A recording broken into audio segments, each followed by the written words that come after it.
just for a little bit of background, right now we're here with the History and Destiny event, which is actually kind of done in conjunction with our nonprofit organization, Youth Aiding Humanity. Youth Aiding Humanity is an educational nonprofit dedicated to developing the next generation of leaders. And we've developed the African Edenic Heritage Museum as a way to focus specifically on the cultural issues affecting the youth today. So this event is a partnership between the African Edenic Heritage Museum and the Before Slavery exhibit. A little bit more about Youth Aiding Humanity Incorporated. We're an educational nonprofit organization that's actually founded in Florida. It's headquartered in Tallahassee, and we have another branch here in Atlanta, Georgia. And our focus is on empowering the next generation of leaders. So everything that we do, from the women's empowerment workshops to the cultural enrichment programs like the museum, like the History and Destiny program, or if we go into the chess training program that we have in Tallahassee, or any of the other different things that we have, the agricultural training initiatives, all of it is about empowering the next generation of leaders with the necessary skills, insights, understanding, and most importantly, the social support required to really level up and go fulfill our true potential as a people.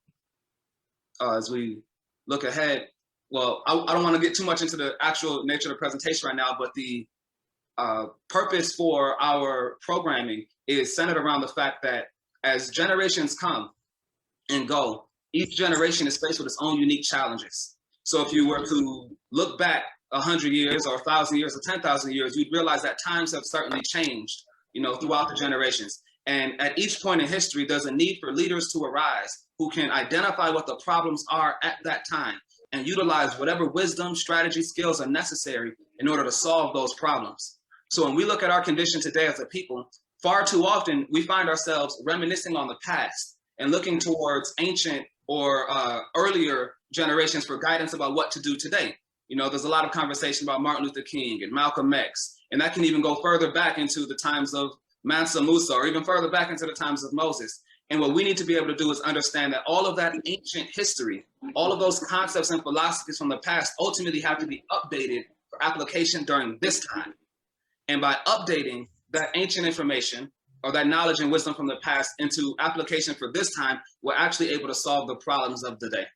And so that's a key point that I want to emphasize with our presentation today. When we talk about this history and destiny framework, we're talking about how to utilize this information from the past in a very practical way, because this is something that is oftentimes a source of concern for people coming from different backgrounds. They're wondering whether they're into various types of religious organizations, if they're in Islam or Christianity, or perhaps they are involved in some spiritual, cultural organizations. They might be Afrocentric, they're studying the pyramids, they're looking at their ancient heritage. All of that knowledge and information at the past, like Dr. King said, the logical consequence of study and thought has to be action. There has to be some practical way to apply it, to manifest it, in order that we can fulfill our goal of producing a better world, not just for ourselves, but for future generations which come after us. So those are some of the key points that I always like to share in the introductory levels of any conversation, because far too often people feel like they're just kind of stuck in space. And after the initial wave of excitement and the positive energy comes from being involved in something that's very intellectually intriguing, they start to, settle down and look at the realities of the condition that they're facing and wonder, why are we even doing this? So our expertise here at Youth Aiding Humanity is making the scriptures come alive again, making the wisdom of the past come alive again through practical programs designed to equip young people with the skills required to thrive during this generation. And so that'll be my short introductory remarks this time around. And I believe we have another guest who's borrowing my profile picture. Ahsaf, is that you?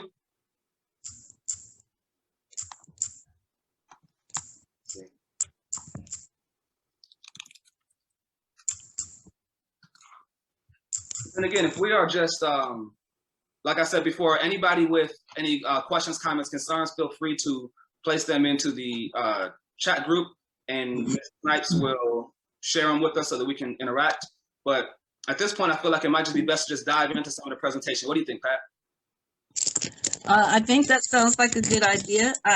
Our other panelists are having trouble getting connected. So. All right, so I'm just going to go ahead and get started with a quick little slide. Interesting enough, the other panelist is the author of a book. Here at Youth Aiding Humanity, we have a program called the History and Destiny program, and the author of the book Israel, History, and Destiny will be the other panelists joining us today.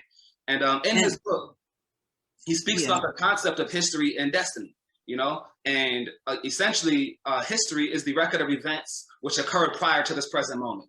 So when we talk about history, we're talking about all the stuff that happened in the past, you know, basically. And the record of those things forms the historical narrative. So whether you're talking about your individual family history, your cultural history, political history, sports history, etc. But the second concept that we have here is destiny. And destiny is a predetermined end result or inevitable consequence, right? So destiny is something that is predetermined. It's something that prior to the present moment, it was already clear that this is what was going to happen, right? So one obviously example of destiny is you can see the word right there in the term itself. Destiny is like the root word for destination.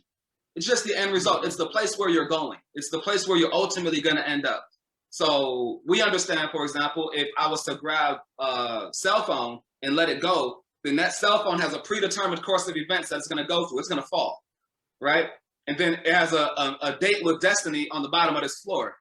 It's already predetermined as soon as I let it go. Unless something happens to change that trajectory, the phone is going to hit the floor. Unless something gets in the way, unless an incredibly strong wind kicks up, unless I grab it, right? The phone is going to hit the floor. That's predetermined.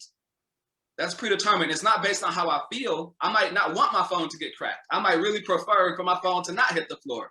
But it's not going to ask me how I feel because there's a law called gravity, which is going to determine the outcome.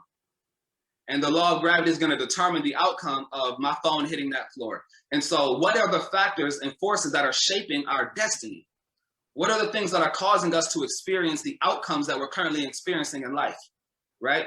It must be something about our history, something that was done in the past. At some point historically, we dropped away from where we were as a people. And the impact of where we are today and the physical effects of that impact on our minds, on our health, on our families, on our government structures, on our communities, the physical effects of this devastating fall can be seen in our social reality today, right? But when we look at this social reality, when we look at the levels of sickness, the broken families, all of the psychological trauma, emotional anguish, the economic castration of the people, what we're looking at is the result of something. This is a destiny. This is a destination that we arrived at as the result of something in the past. So we have to explore our history to figure out how we arrived at this destiny, right? If you were to walk into the kitchen one day and you saw your favorite plate shattered into pieces, you wouldn't just say, well, my favorite plate is shattered into pieces. You would wonder what happened to my plate. Somebody hit it, something moved it. Was there an earthquake? I mean, something happened because plates don't naturally exist in a state of fragmentation. Well, our people today exist in that state of fragmentation. We've been fractured and broken up into all these different pieces. Matter of fact, the impact was so powerful that it forced this singular object to scatter to the four corners of the earth. That's not normal. That is the end result of something. That is the end result of a devastating impact of a terrible fall. And so when we look into our history, we can understand where it is that we fell from, how and why we fell, right? And then as we work to put the pieces back together in our generation, we can ensure that we don't fall again by getting a very clear understanding of the historical record and where it is that we go from here. Does that make sense? So Exactly. Destiny, this predetermined end result, you know, this predetermined, what does pre mean? P-R-E, as a prefix, it simply means prior to, before. What does history mean? It means the record of events that occurred prior to, before. And so it is our history that is determining our destiny based upon our people's alignment with the various laws and forces that govern us. And that's one of the key points that we want to bring out throughout the course of this presentation, which continues on throughout the course of our programming with the History and Destiny program. And so there's a bit of ancient wisdom here that's very, very relevant. And you find it referenced in the book of Galatians, chapter 6, verse 7. And it says, be not deceived, for God is not mocked. For whatsoever a man soweth, that shall he also reap. So everybody's heard this saying before. It's often just expressed as you're going to reap what you sow. So sowing is the process of planting the seeds into the ground, and reaping is the process of harvesting the results of the seeds that you planted. So whatever it is that you sow, that's what you're going to reap. If you plant apple seeds, you're not going to get oranges back. If you plant banana seeds, you're not going to get pineapples back. You're going to reap what you sow. So when we look at our condition today as a people, it can be compared to a great harvest.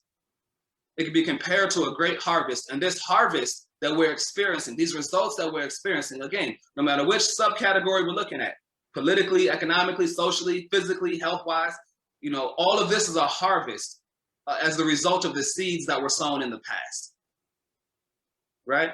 And as a result of these seeds that were sown in the past, we have reaped a harvest, which we could say of destruction.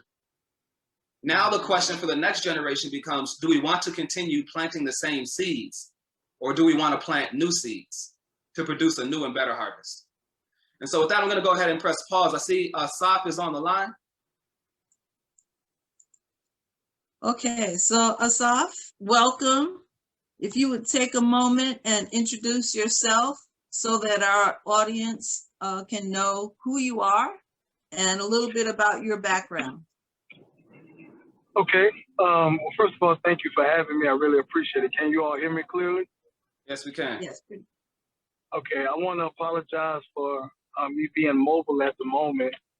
I had some things that came up, transpired that I needed to attend to, so I'll be stationary momentarily. Brother Ahneeahm just did a wonderful job. For those who don't know, my name is Ahsaf Rahm. I am the author of the book Israel, History, and Destiny.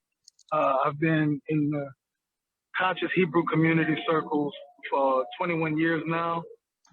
I've done community development and outreach programs. I currently serve as the Chief Operation Officer for Youth Aiding Humanity, Incorporated, as well as some other international programs that I'm involved with.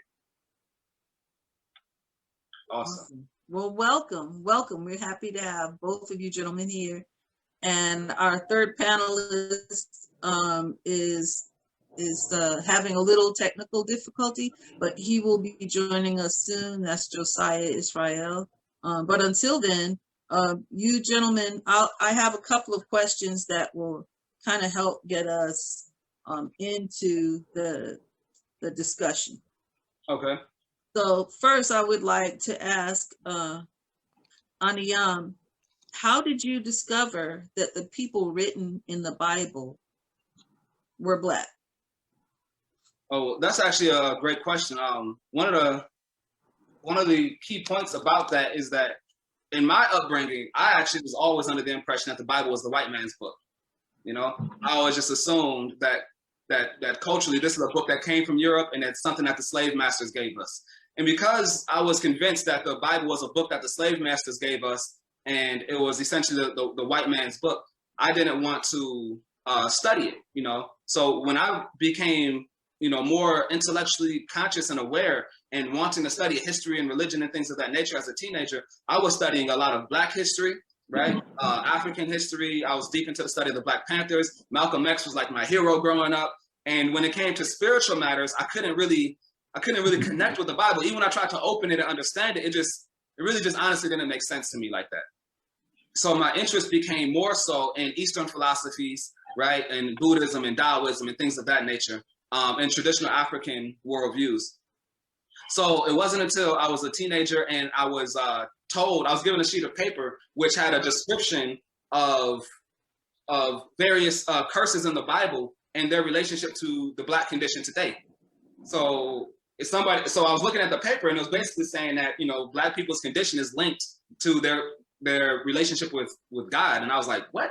So I wanted to go to the people who produced that paper so I could challenge them, because that sounded like a slave doctrine to me. You know, I'm like, that sounds like something that the slave masters taught us, that God wants you to be in captivity, therefore you're in this situation. You know, and so I went over there to challenge the brothers at 879 Ralph David Abernathy in the African Hebrew Israelite community. And I came ready. I would have my references. I had like little books on me. I was ready to, you know what I mean? Let them know what time it is and wake them up from the deception that they were up under. Needless to say, I failed miserably in that task. And slowly but surely, they began to explain and clarify for me the actual history of the Bible. You know, one of the first questions I was asked was, well, who wrote the Bible? Because you're saying it's the white man's book. Who wrote it? I said, everybody knows that, King James. They said, no, King James didn't write it. King James published a version of it. I was like, oh, okay. Oh, no, I know who it was. It was Constantine. Constantine wrote the Bible. He said, nope, Constantine oversees the council.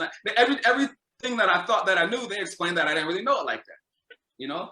And so and then the takeaway was when they said, you got to study the impact of Alexander, who led the Greek armies into Israel. And then the people who came after Alexander translated the text. After they conquered the region, they translated the text from its original African Hebrew roots into Greek, Latin, English, and all of these other variations. But the original authors of the text were actually African people. It's a form of Northeast African cultural literature, you know? And I've never heard anything like that before. They started explaining how Israel is a part of Northeastern Africa and all of these different connections. And for me, that was able to make a link between the people in the Bible and us today. I was able to reinterpret the text. I still had questions, still had my concerns, but as time went on and I was able to receive the explanations of what this text was about, it made a lot more sense. And I wound up traveling to Israel, meeting with various different Black communities throughout the region. I was being hosted in the African Hebrew Israelite community, which I ultimately wound up joining. I studied in the School of the Prophets Institute, and slowly over the years began to grow my awareness up to the point where I could teach it to others. And so that's a little bit on the background story on how I was able to discover this information. Ahsaf, what about you? Well, you did a great job explaining that. Did the sister have another particular question, or does she want me to answer that one? Yeah, I have another question for you. Hold on. Okay. But you know, like, so that is your personal story. Like that is Ahneeahm's personal story of how he came to know this. So if you have a brief story to tell about how you came to know this truth. But I have another one for you.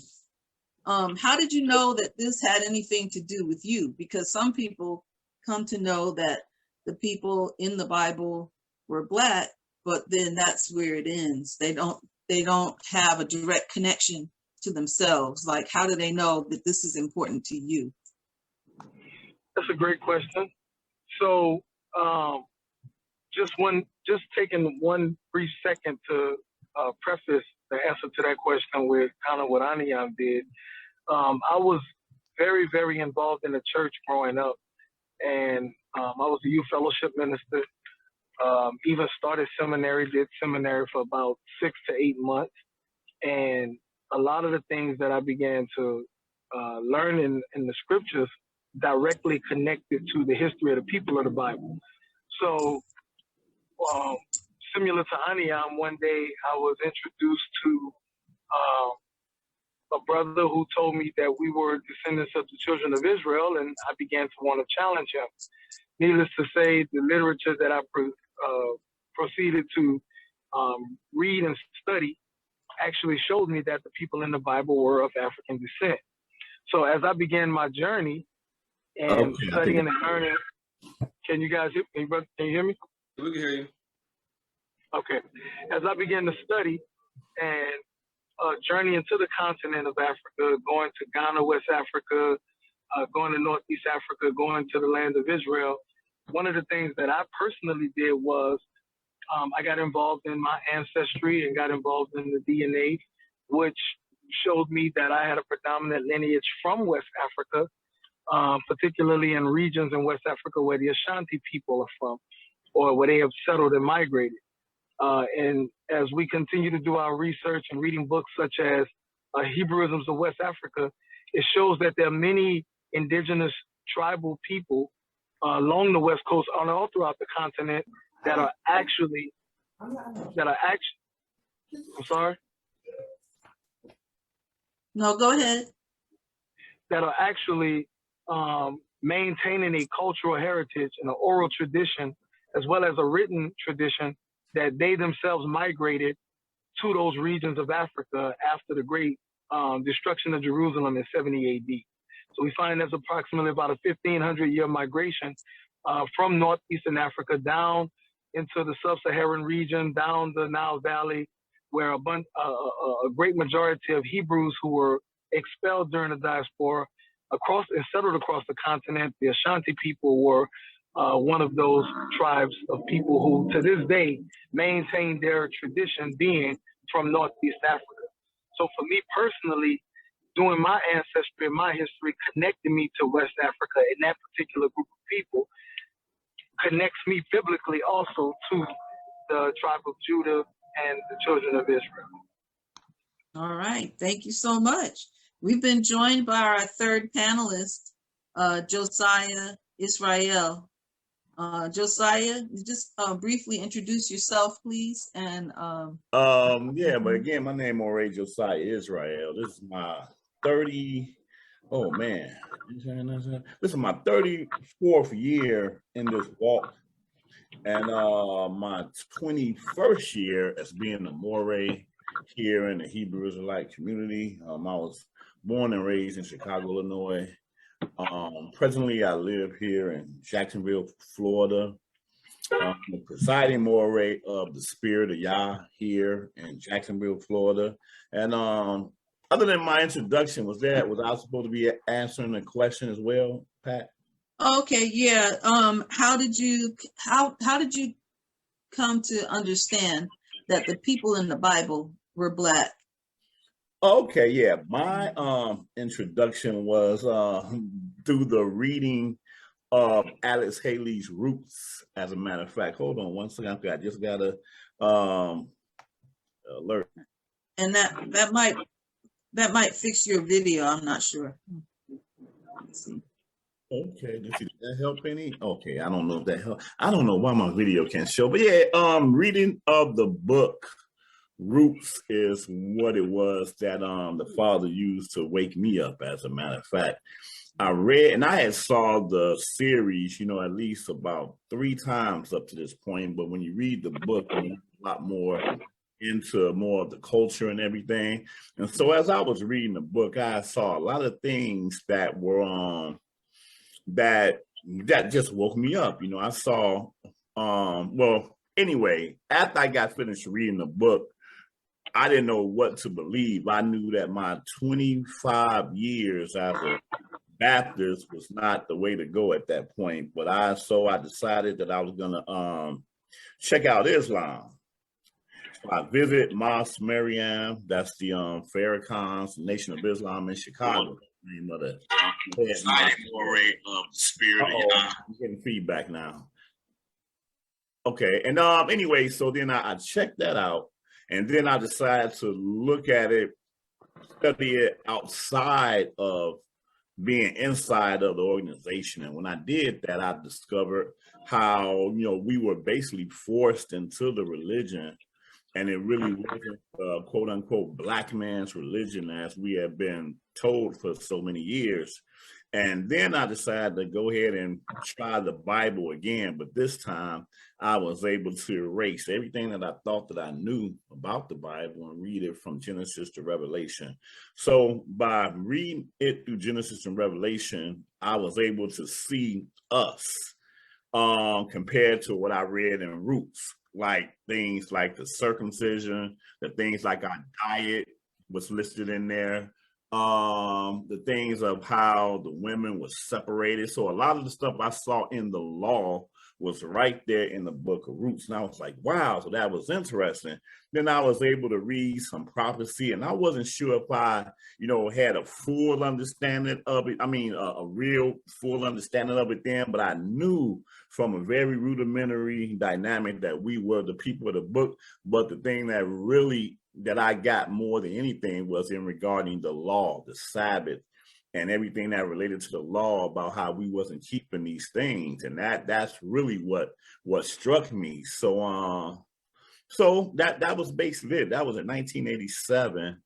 And then a friend of mine, I had met in the club. I seen him in the club, but he was the organist of our church that I kind of grew up in. And we started talking. And we did a little Bible study session right there in the nightclub that we were in. It was really deep because I was telling him some of the things that I learned. And he said, well, brother, I know of a Bible study class here in Chicago that you need to check out because you're saying some of the same things that they say, So I went and visited the Bible study class. It was a study class called the Israel of God in Chicago. I don't know if you guys are familiar with that organization, but yeah, this is about 1988 when that happened, and from then, that's when I really started, gradually learning more and more and more. But that was my introduction. The short end of it was Alice Haley's Roots is what the Father used to wake me up. Wow. Okay, so this next question is for each of you panelists. You guys let me know who wants to answer the question first. So now, you brought us up to speed, like how you came to, there you go, welcome. How you came to understand that the people in the book, or the people of the book, were Black. And then from there, you went a step further, understood that there was a direct connection between us, yourself, your own family, and these people. So now, why is that important? Anybody want to take that question? Why is it important? Okay, it's good. This is good information. We understand now, but why is it important? I'll take it first if the brothers don't mind. Yes. Can you hear me? Yes. So the importance and the relevance of reconnecting with who we are as a people, irrespective of what culture anyone of the diaspora decides to identify with, there's a great need to contextualize our condition. As Ahneeahm mentioned in the introduction, it's imperative for us to be able to assess where we are in comparison or in contrast to where we've come from, because the conditions that we see our people in today, and all of the degenerate elements of our culture in America and throughout the Caribbean and around the world, it is a direct result of something. So it's important, especially for those of us who understand the connection between who we are as a people today and the history of the children of Israel. It gives us the perfect context. It answers the ultimate question: why? Why are we in this position today?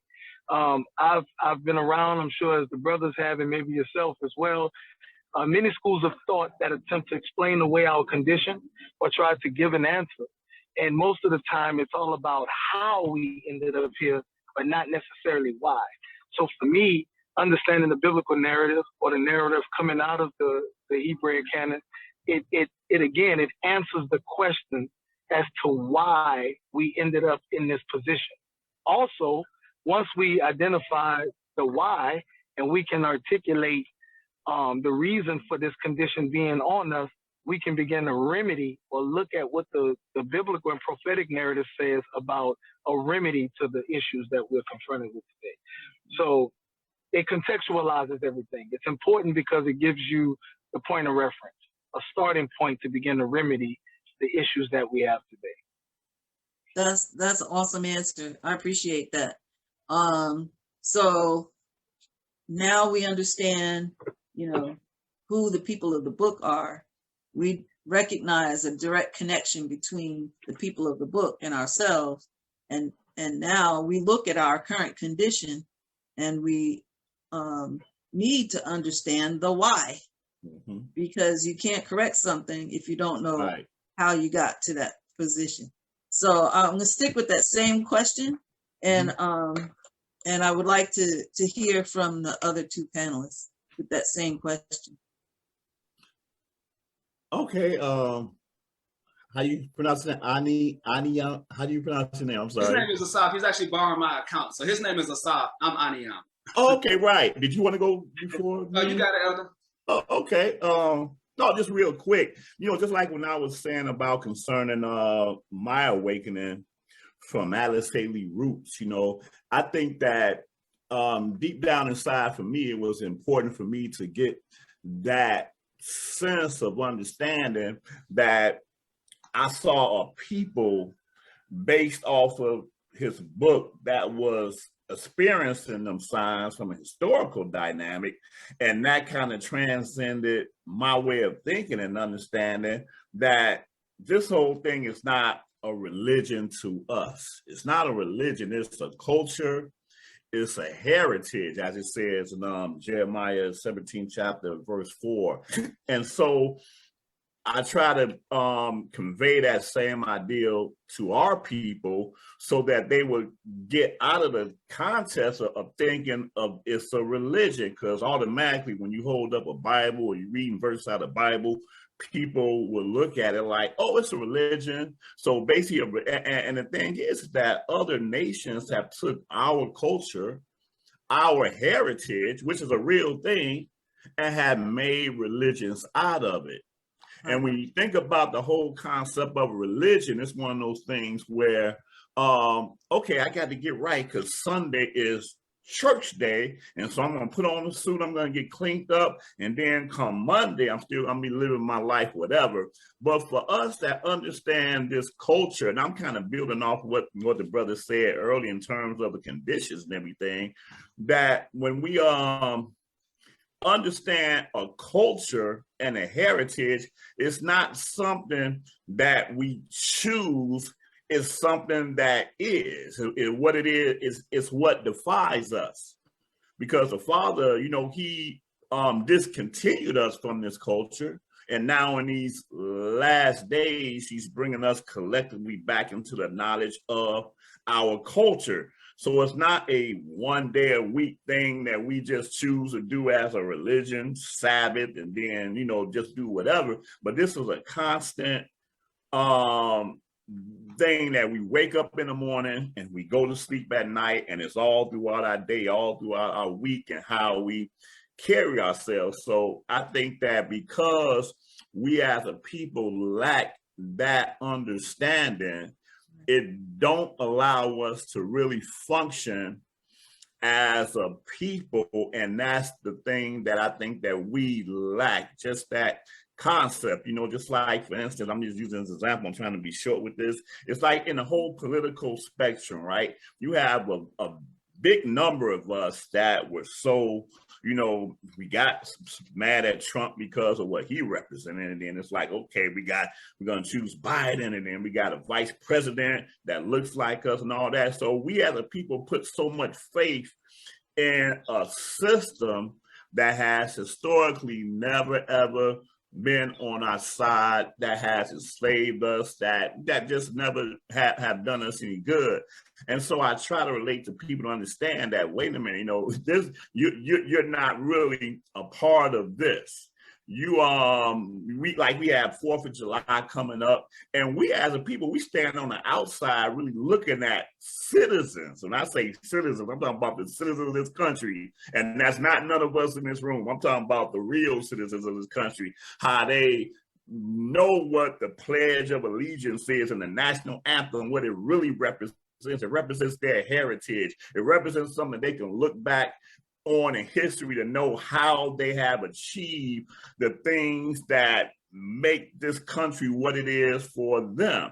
And we as a people, we don't really we look at it from the outside, but we can't comprehend it because we never lived as a people with a heritage, with a nation. So just to make, you know, my long story short, I think that, again, that's the thing that we really need to really connect to be able to really change a lot of our conditions that's happening with us today. Sorry if I was rambling, but I was trying to get it all together. But, That's deep. No, I appreciate that. Yeah. And so Ahneeahm? Yeah, I'd like to do another quick screen share on these comments to really tie this one in. So if I just take 1 second. It's loud, right?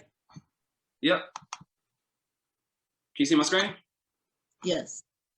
All right. So it's real powerful that the Moray said heritage so many times, because that's actually the name of our museum, the African Ethnic Heritage Museum. And the reason why we wanted to utilize this term heritage is because it allows for us to go a little bit deeper than many people do when they think about the subject of heritage. So often growing up, going to Black History Month events and things of that nature, when we come across concepts related to our heritage as a people, usually it's kind of presented as like a Black history highlight reel of all the greatest accomplishments, right? And the purpose of that is to give us self-esteem and to counteract the negative impact of Eurocentric teachings. You know, so we needed to kind of counterbalance the scales, which are depicting us as heathen, uncivilized, no culture, no accomplishment. You know, that narrative was very harmful for us. But unfortunately, the focus on our heritage, which only highlights our great accomplishments, doesn't help us understand why we're in this situation today. It doesn't give us any sense of accountability, right, in terms of what we have contributed to our own problems, and it doesn't really give us a clear set of guidelines as to where we should go from here. And so when we go deeper into this concept of heritage, it's actually defined, right, as something handed down from one's ancestors or the past, as a characteristic, right? It could be a culture, it could be a tradition, etc., right? So a heritage is something which is inherited. An inheritance is something that's left to you from the past for you to use in your generation, or to you to have to deal with in your generation. So yeah, you could inherit cultural traditions, you can inherit religious teachings, you can inherit land, you can inherit wealth, but you could also inherit debt. You could also inherit strife in the family, right? Mm. You can also inherit a legacy of abuse, of intergenerational trauma, of sexual abuse, of neglect, of abandonment, of mental health disorders. There are such things as hereditary diseases, right? So all of this is tied into your inheritance too. Wow. We have both of these things operating inside of us at any given moment. And so the more we understand where we came from, the better we understand where we are. And that's not just going to the ancient past. And that's something that I really want to emphasize. We're not just going to the ancient past in search of an ideal inheritance, right? Like we want exactly what they had 4,000 years ago. Let's see if we can bring that to today. Because between us right now and that ancient past, there's all of these levels and layers, which we've inherited as well. We've inherited the end result of the crack epidemic. We've inherited the end result of the feminist movement. We've inherited the end result of the psychological and emotional and physical castration of Black men. We've inherited these things. These are the end results. You know, our condition today is the end result of all of these things. That DNA ladder stretches all the way back to the past. And exactly what happened to us as a people. You see, our whole world got knocked out. But so your heritage is something that's handed down from the past, right? Be it good or bad, productive or destructive. And it's also the status that you acquired by virtue of the fact that you were born into that inheritance, right? And so when we talk about why is all of this relevant, well, again, if we put it into order, right? You start off with your ancestral inheritance, right? Our legacy, which traces back so far back, we can't even think, you know what I mean? Like, are you just your father's son, or are you father's father's father's son? What about his father's and how far back do you want to go? You want to go to the 60s? Sure. You want to go to the 80s or to the 1900s, the 1800s, 1700s? You want to go back to ancient West African kingdoms? Like your ancestry can keep going back further and further and further, and to the point where you can't even see it no more, right? So, but that's one important part of our concept of who we are. We define ourselves in terms of ancestry. But then that ancestral history has produced, through all the ups and downs, produced our current cultural situation as Black Americans in the 21st century, for example. And the ancestry of people who broke off, for example, maybe wound up in Jamaica, has produced a different cultural situation. And that same ancestry, one family, 5 people all on a boat. One went to the American South, one went to the American North, one went to South America, one went to the Caribbean Islands, one went to Europe. Their cultures have all become different, even though their ancestry may be the same.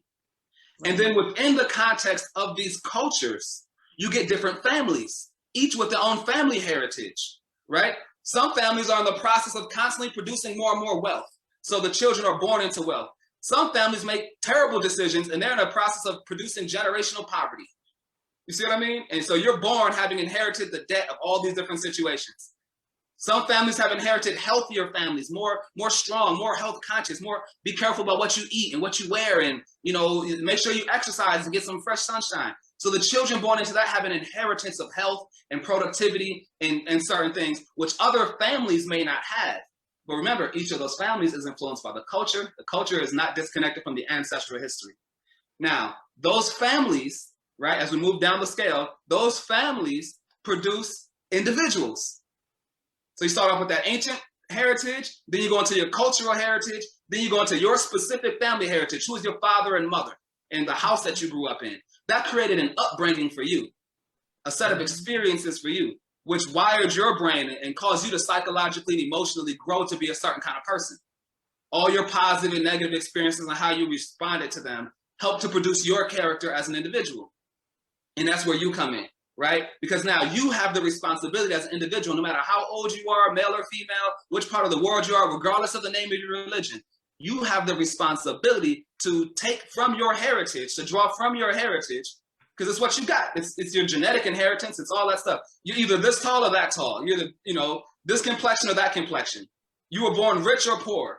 You were born within a family that taught you about male-female relations, or you were born in a family that abused you and misused you or lied to you or ignored you.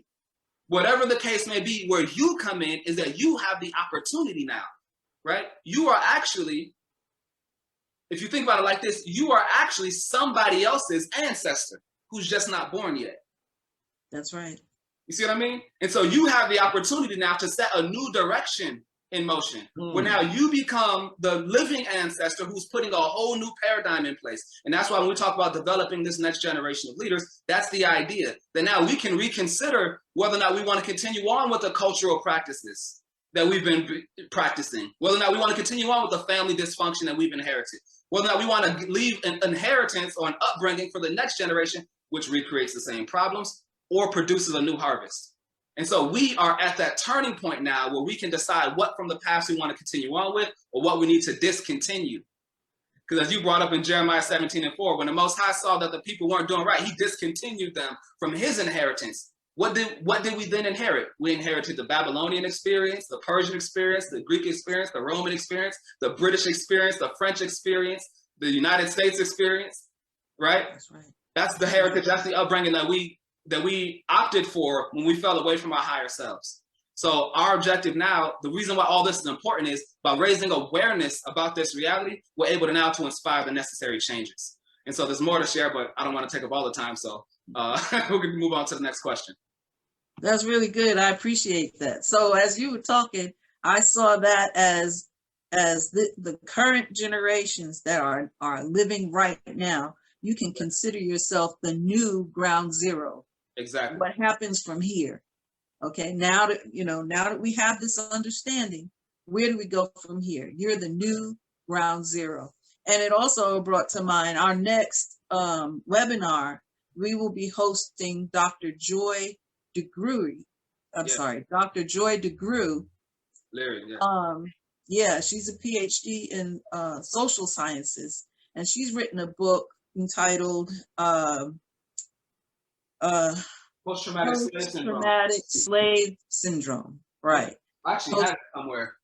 Yeah, and I hope you'll come back and listen to her. It's going to be powerful, and she goes into depth about the compounded traumas passed on from generation to generation. Not only does it get passed on, but more gets piled on top of it. And then, how dare you enslave a people, mistreat a people, abuse a people, and then tell them, okay, it's over, get over it. Right. As though, Right. that obviously there are things that as a people we have to be healed from. Mm-hmm. And so, and I'm hearing in all that you just said, that's a direct link to our next webinar and a good segue right into that. Okay, well, I'm really enjoying this, brothers. I'm so glad that the three of you came together to share with the audience. So let's see. Ahsaf, have you answered this question? Where do we go from here as a people? We're kind of running no, out. I didn't get it. I didn't get a chance to chime in on that question. Where do we go from here? Would you like to? I like to give it over to the elder first. Let Brother Moray speak on that first. Oh, me? Okay. Where do we go from here? Well, to me, it's just a simple dynamic and understanding that, we can bear witness that you know, we've all lived in a time before our awakening where, you know, the awakening wasn't as broad as we see it is today, you know, and understand that the Father is definitely doing some things in our time on top of the fact that we're seeing things that we have never even seen in our lifetime, like the recent pestilence that we're dealing with. So, and understand the Father's hand in this, I just think it's just a simple dynamic of just maintaining, showing our people diligently, showing them in our speech and just in every way possible, you know, the waking up and showing them the importance of the things that we're talking about today in terms of our culture and heritage, you know, because I always like to, everything that happens, I always like to connect it to where we stand in it, whether it's political, whether it's sociological, current events or whatever, you know, just like right now, you know, you got so many of us hollering about 22 and a half years, you know, it's like, you know, for those of us who are in this understanding, it don't really faze us.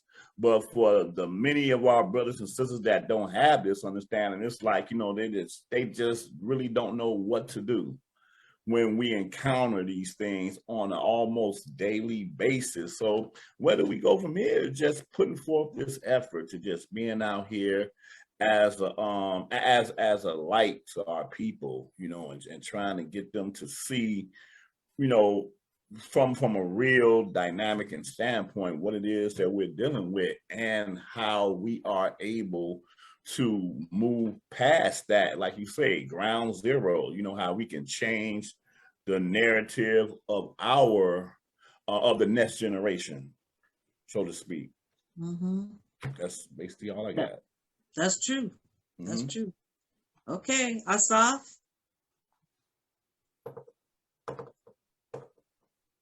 Give me 1 second, sister. Okay, no worries. And then right after that, we're going to open up the chat for our attendees.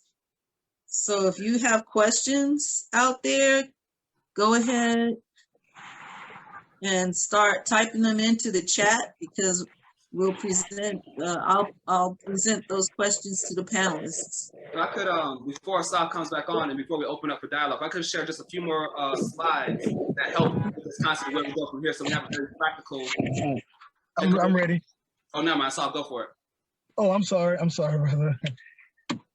So where do we go from here? That was the question? Yeah. Well, Ahneeahm touched on the point, and the brother did as well, in reference to what our responsibilities are as individuals. But I like to. You're on mute. We have a prophetic. There you go. Can you hear me?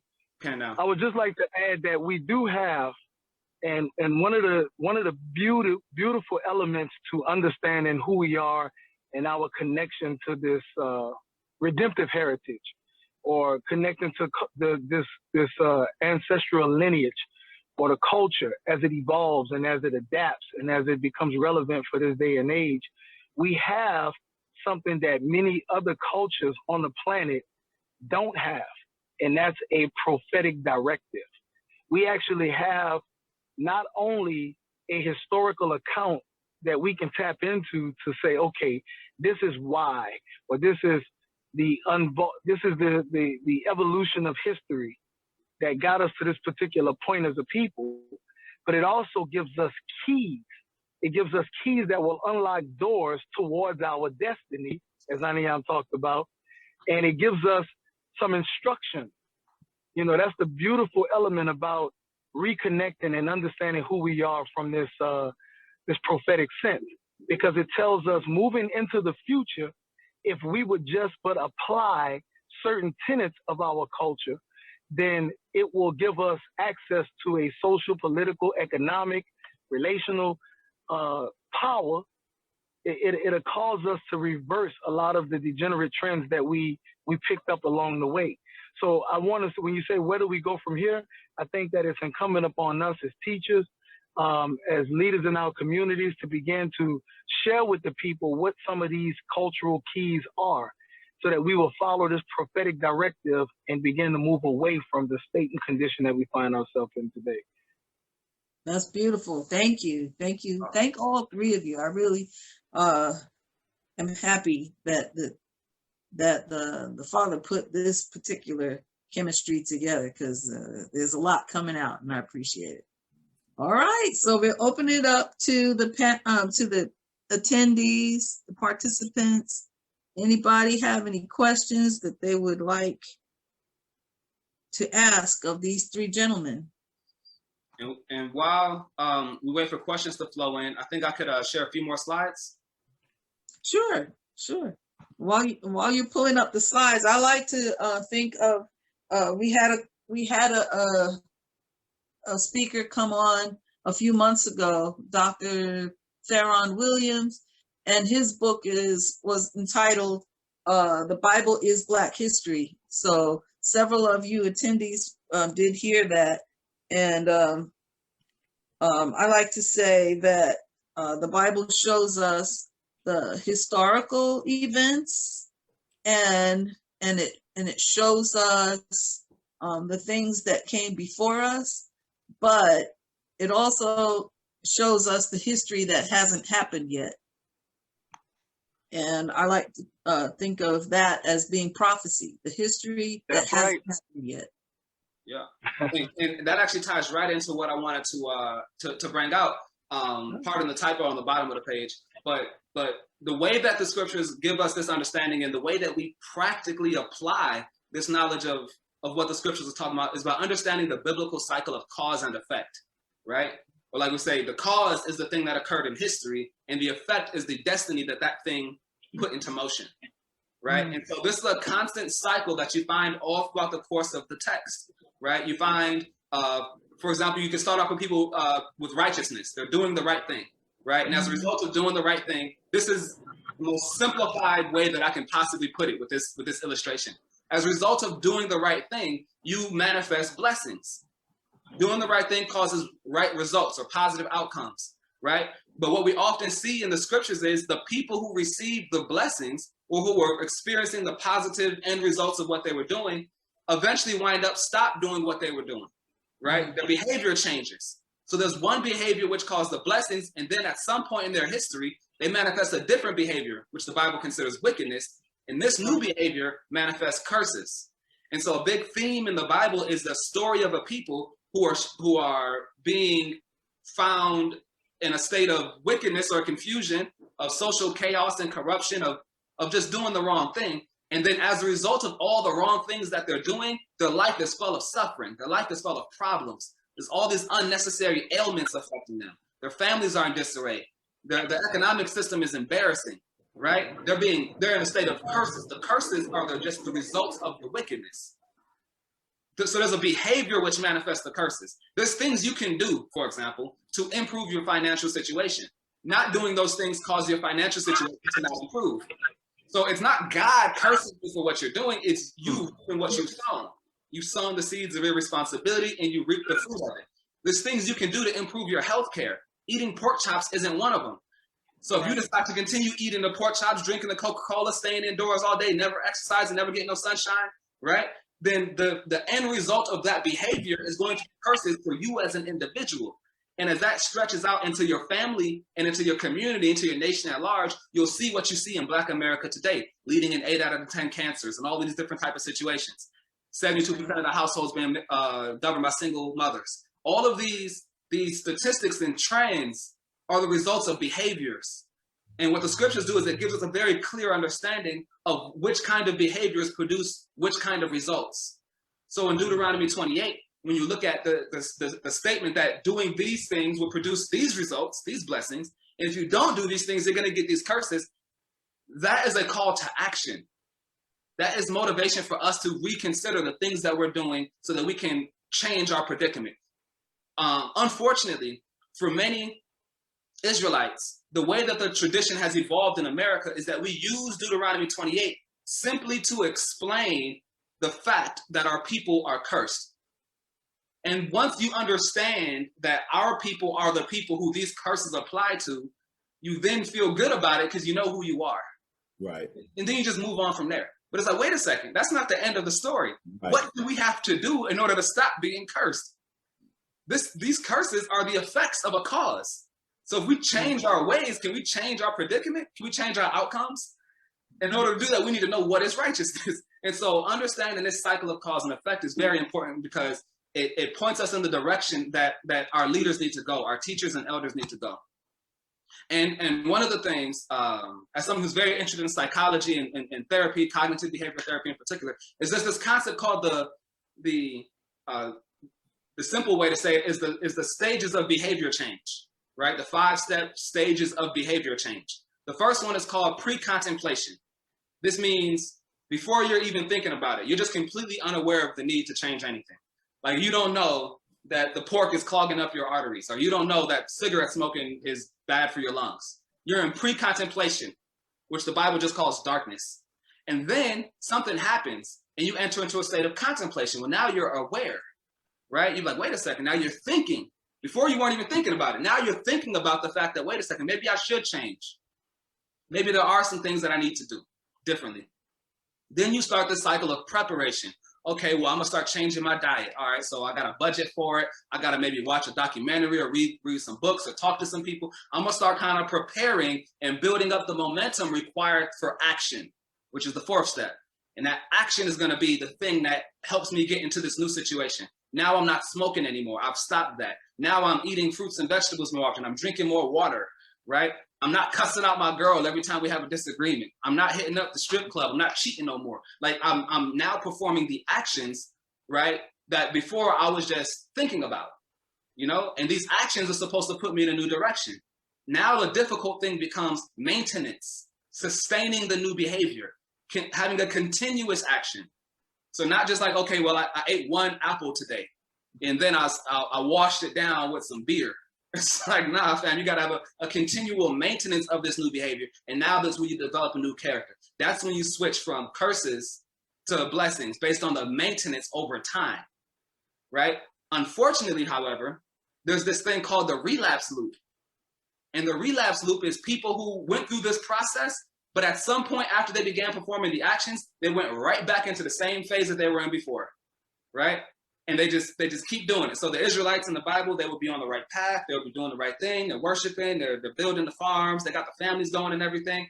And then for whatever reason, they relapse back into worshiping foreign gods, or they relapse back into the same cycles that they used to be in because they're not able to sustain the discipline. And this cycle creates more curses for them.